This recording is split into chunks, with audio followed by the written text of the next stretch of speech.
Hello, I'm Jothy Rosenberg, the host of Designing Successful Startups, where today's guest is Lior Arussy. That we do not live in facts. We do not live in numbers. We live in stories. Stories mobilize people. Facts do not. I'll give you a very simple example.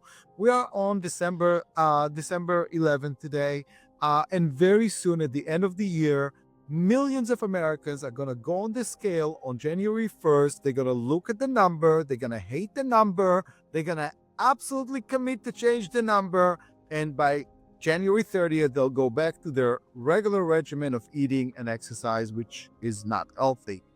Lior Arussy is one of the world's leading authorities on customer experience, transformation, and change, and founder of transformation firm Strativity Group.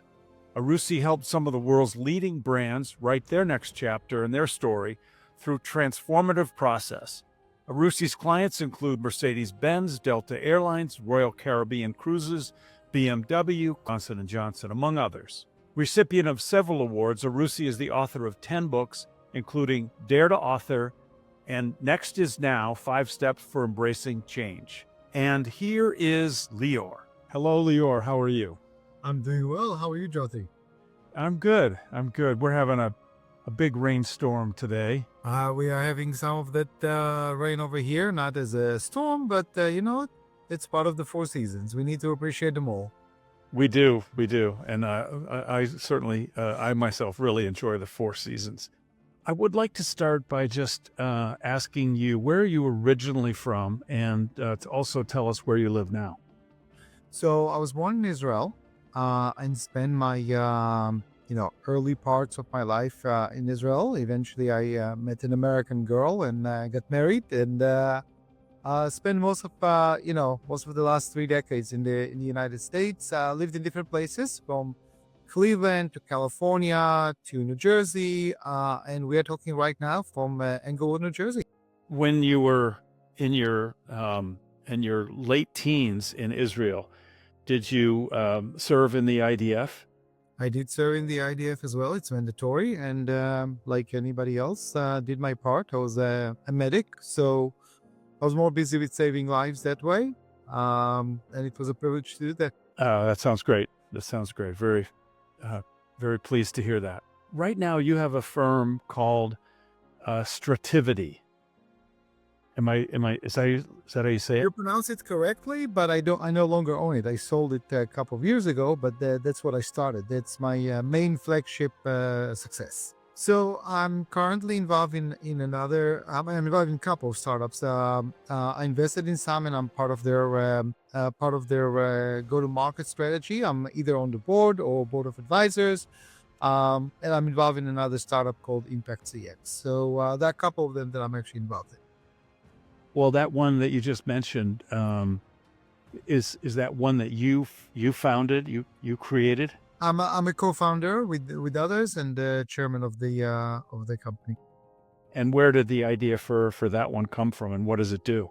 Actually, Impact CX was born on the success of Strativity. Strativity was sold to private equity after about 18 years of success and growth and so on and so forth. And actually, the message came from analysts who felt that our voice still needed in the marketplace because Strativity was adapted by the private equity to other purposes.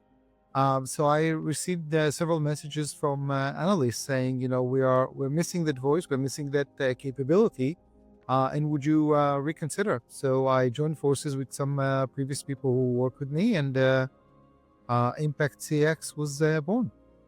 Imprint CX, sorry. It's a lot easier to found a company when you have some people that you've worked with before, and and you trust, and you can start something new again with them.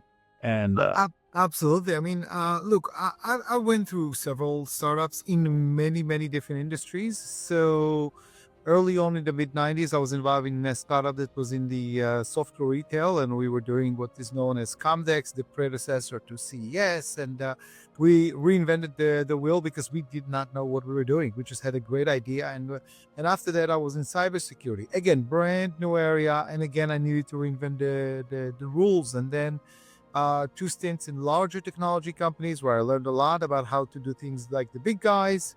And then I started Strativity, which was, again, I'm moving to consulting. How do you charge for it? How do you engage with clients? How do you build credibility? So yeah, when Imprint CX came, at that point we already had the models and the business approach and everything else nailed. So it was a more joyful journey than the discovery of journeys of the unknown paths.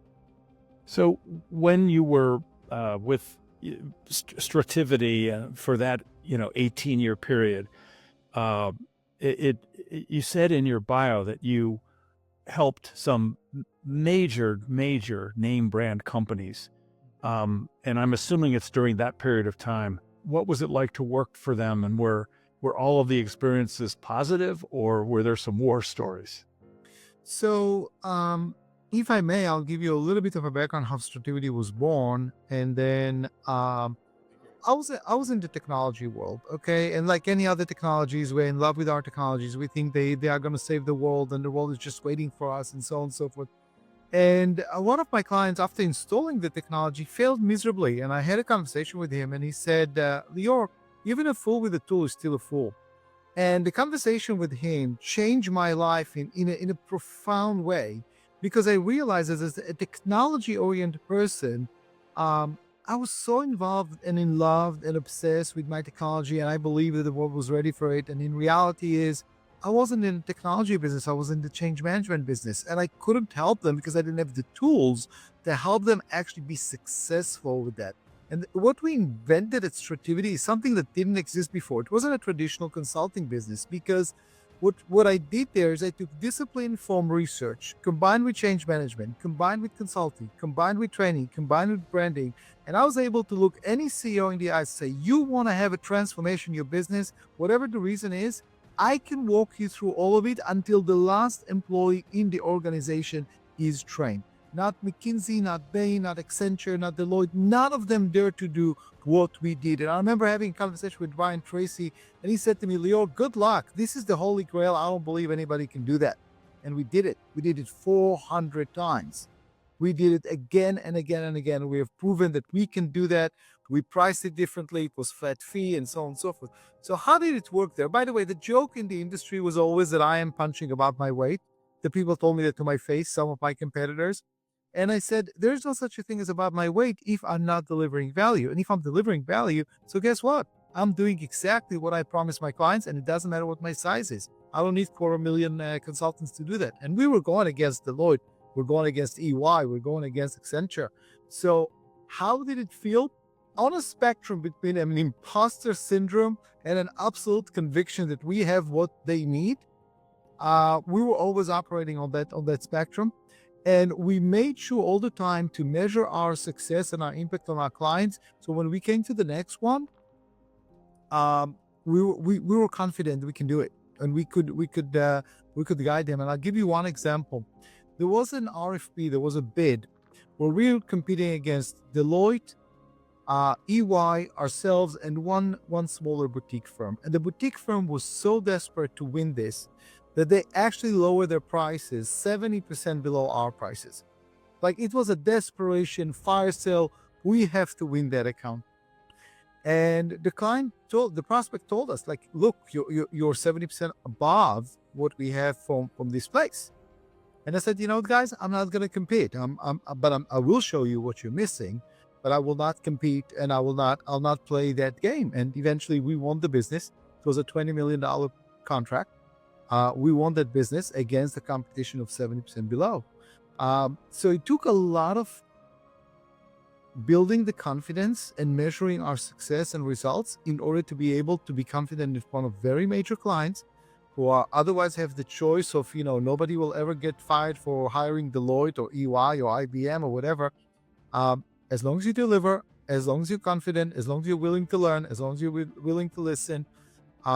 I always told them, it's not about the number of people I have, it's the number of people you need to get your solution done. And we have them. Some of these were like I said, the big, huge name brand companies. Yeah. Aren't they sometimes difficult to work with? So, so the question often been asked a bit differently, because when we work with the smaller guys, they said, we can't afford what these other guys are paying you. So how are you going to work with both of us? And internally, we call it, there's always the bureaucracy factor. So to get a decision done in a smaller company is much faster than if you need to get it done in a large. So you need to factor in the bureaucracy factor of a lot of more and more and more discussions like that. And there was, by the way, a conversation once when a CEO approached me at the end of a project, multi-million-dollar project, and he said to me, Lior, how come you didn't fire us? We were such a difficult client. And I said, you were a difficult client. So he said, so why didn't you fire us? Because we had a clause that we can fire a client if they're not serious about execution. Our reputation was execution, was not consulting or reports or anything else. We wanted our clients to change. So I said to him, I said two things. A, I've been on this journey hundreds of times, so I know what to expect. So what was difficult for you or life-threatening for you was for me just another milestone. I knew what we're going through. And I said the second thing is, I guess I believed in you more than you believed in yourself. And that's part of what I bring to the table. So I have to tell you, if you bring the traditional consultants, they're going to be rational. They're not going to care. All they need to do is to finish the project, bill, and go home. We were very passionate. We were engaged with our clients in a different way. I remember a conversation with a client where he said, why do you care so much about this topic? Why are you trying so passionately to convince us? And I said, did it ever occur to you that I don't really care? And the only reason why I'm advocating for this so passionately is because I believe it's the right thing for you. It won't make any difference if you go this way or that way. It's your choice. I advocate for it passionately because you hired me not just for my knowledge, you hired me for my heart. This is what's missing in your business, and I'm bringing it. So respect it. You have a lot of experience with technology startups. Yep. And one of the questions that we talked about earlier was, what do you think the biggest mistake is when launching a product? And let me just guess, it's the old if we build it, they will come. It is, and I want to build on it.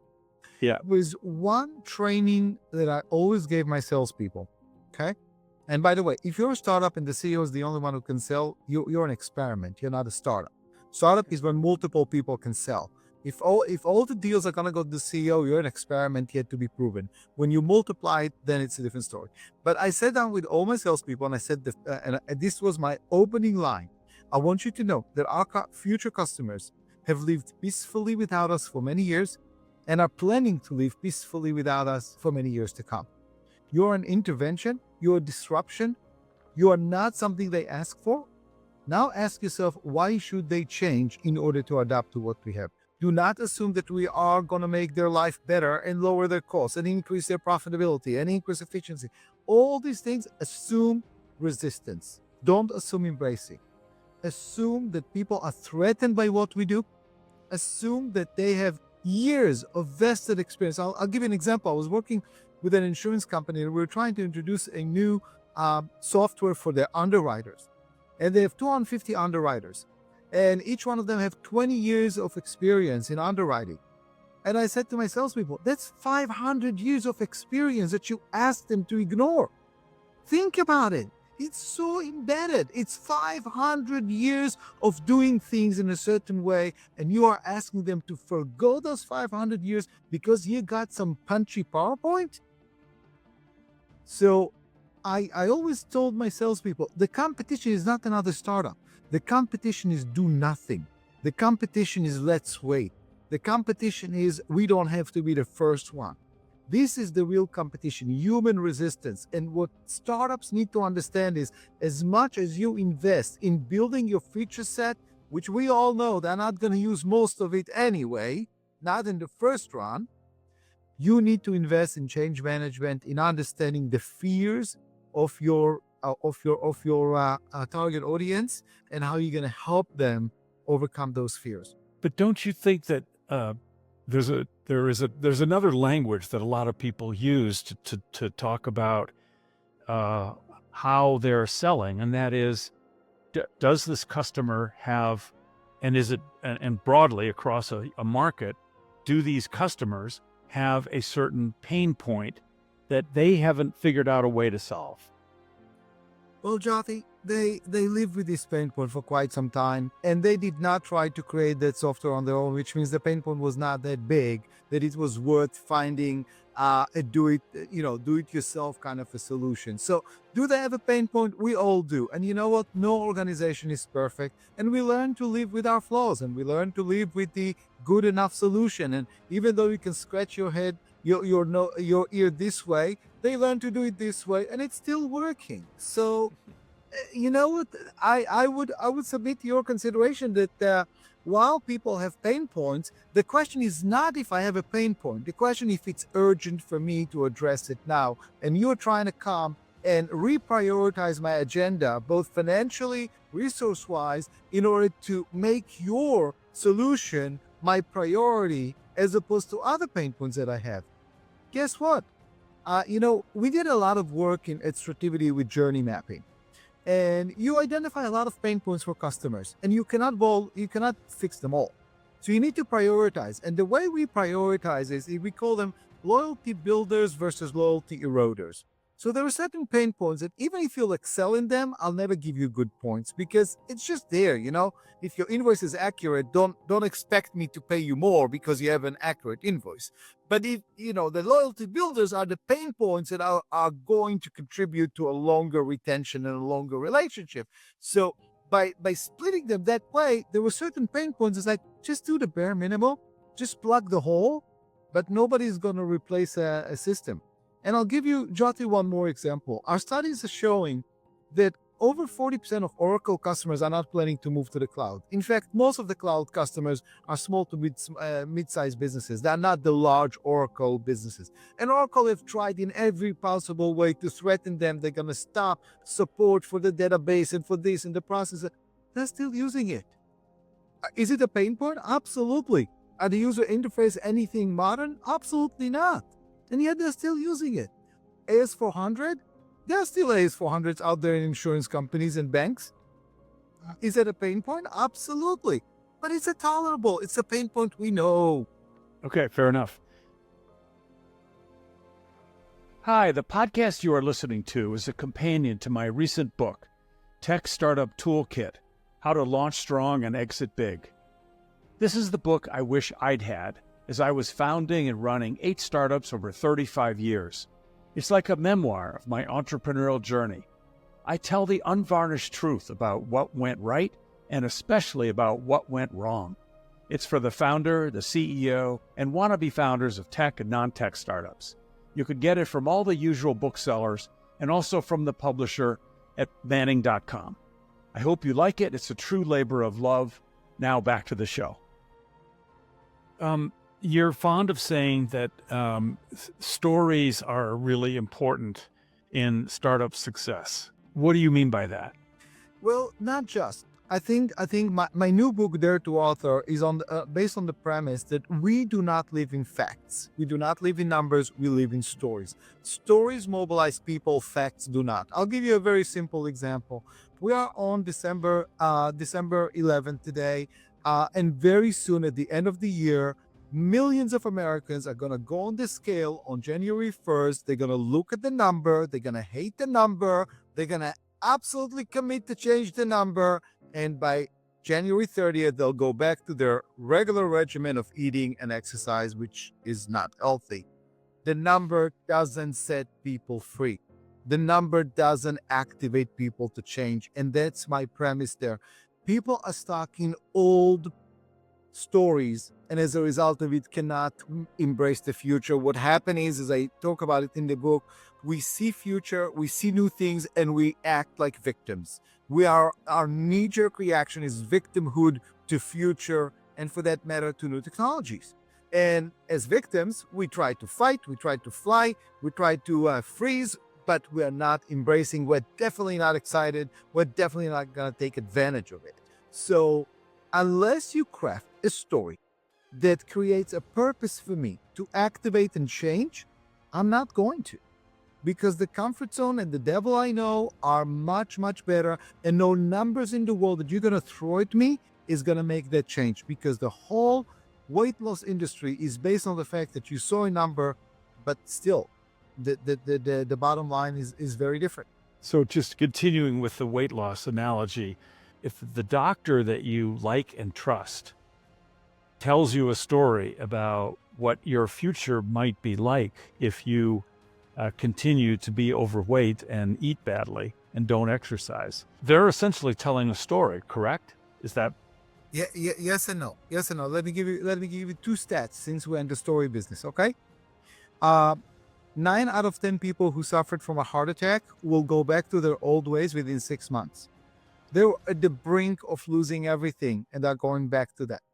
85% of the people who discover that they have diabetes, which is, by the way, the story is horrible, amputation, eye loss, and sight loss, and so on and so forth.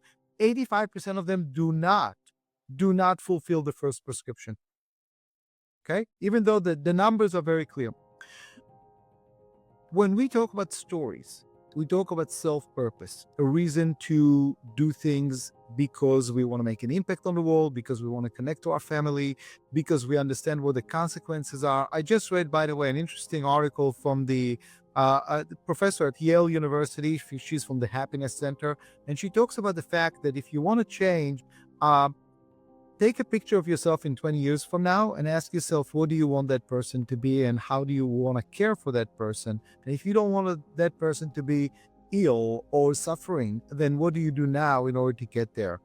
When I talk about the story, I talk about your personal story. I talk about purpose. I talk about a reason to get the courage to rise up to the better version of yourself. We all have two types of versions: the basic version, the mediocre, the average version, the easy version, the comfort version, and the one that requires courage in order to move up to a higher version, to the exceptional performance, to the things that we care about.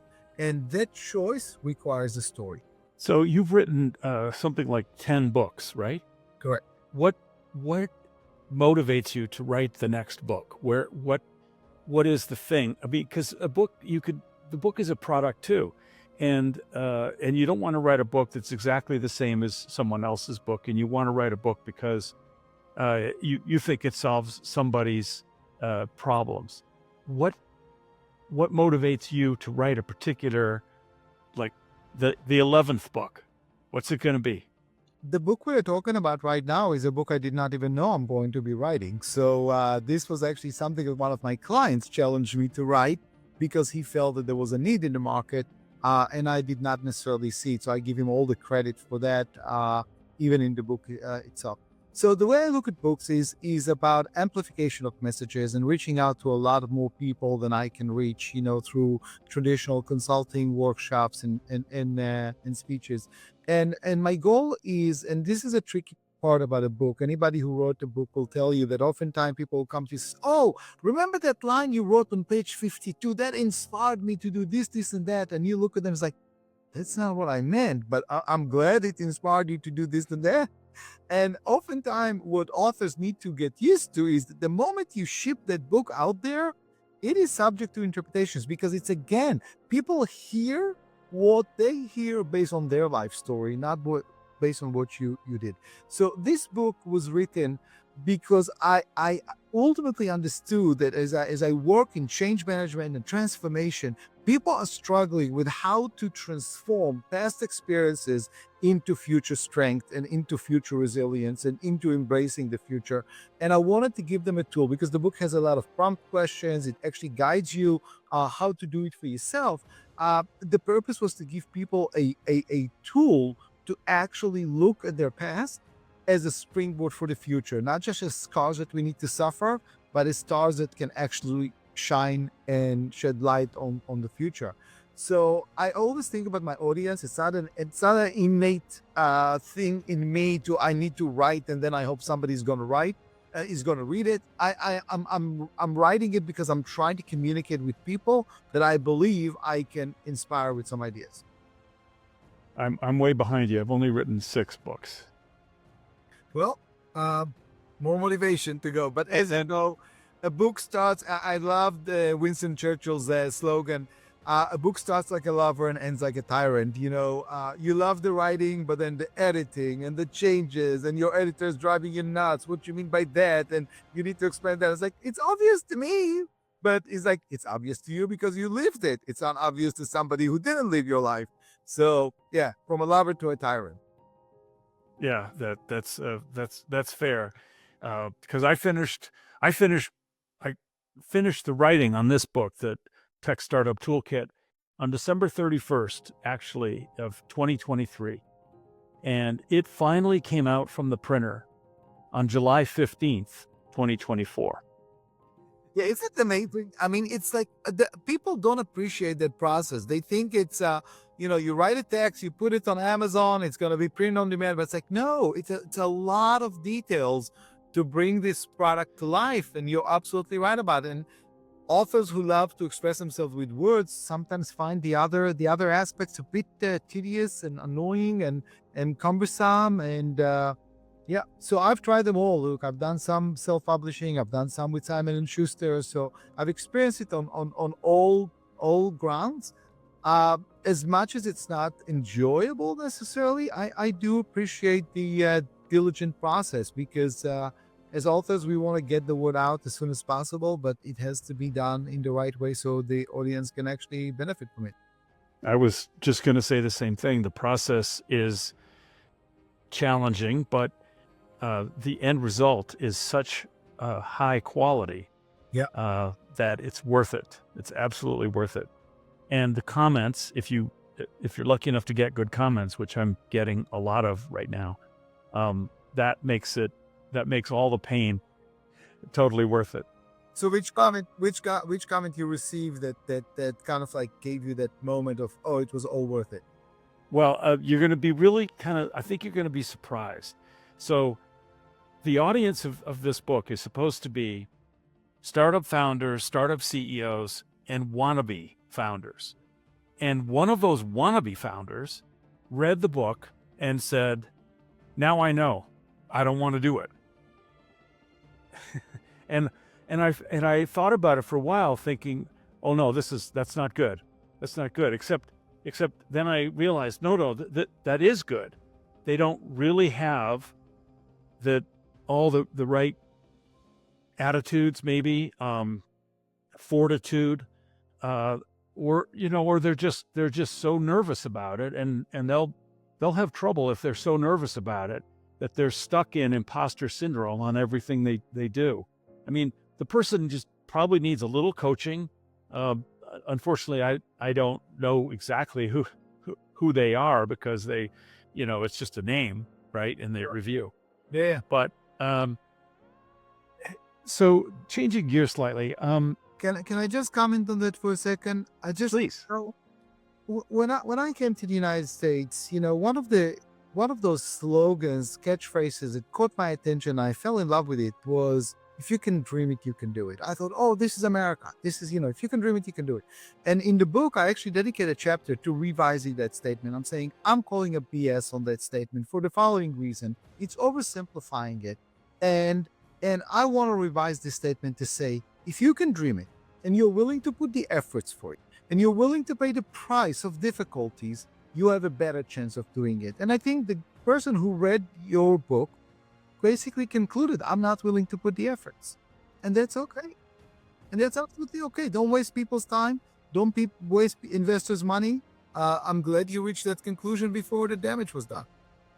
Well, it is consistent with my goal for the book. So, and it's a lofty goal and it's not completely realistic, but we all know that the statistic of 8 out of 10 startups fail is pretty tried and true.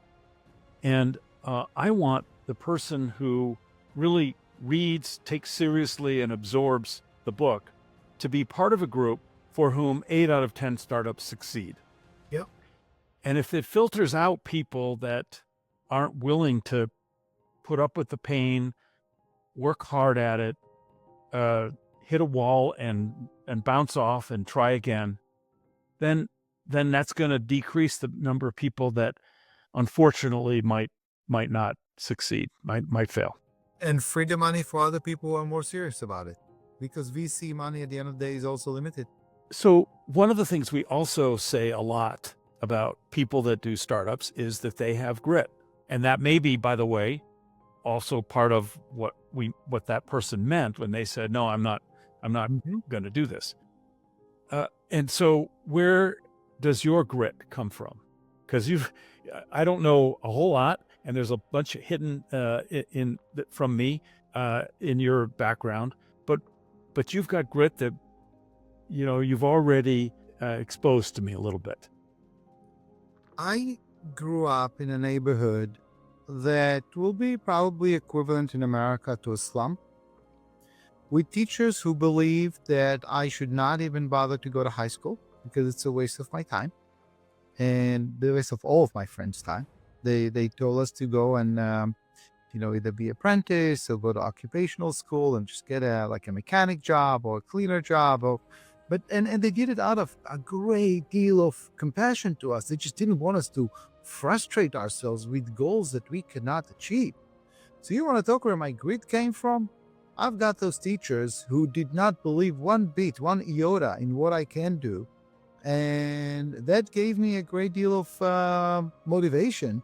I never ever attempted to go back to them and prove them wrong. But it was in me. I came from a humble background where people did not believe in me. I had to be the only one believing in myself. And that was a driver. That was a driver that I cannot ignore. Some people will say, hey, they did you a favor. I don't need those favors, but I'm also not ignoring the fact that it is part of my background. I've seen a lot of poverty around me, and I did not want to be part of that either. I wanted to give my children a better chance. And in that regard, I view my life in America as a gift, and I'm very grateful to the United States for giving me that opportunity to come and try and give it a shot. And thank God it worked, but not without a lot of hard work. But I'll tell you one more thing. At Strativity, we had it's very relevant to the times that we're in. We had an interesting practice that I established from day one. And that is, when the holidays come, every employee receives a small amount of money to go and give to charity, whatever charity they want to give to. And then at the holiday party, every employee would stand up and tell us who did they give it to and why, what's the personal story. And it was one of the pinnacles of the year for me, because this was the time that we were not just helping our clients, but we are helping the world in a small little way. And whatever we can do, we could never write a big check, but we could write a small check. And for me, this was this was our way of being part of the greater community and allowing my employees to express themselves. And then came 2009. I don't know what it was for you, but it was dark. We got cancellations of contracts right and left.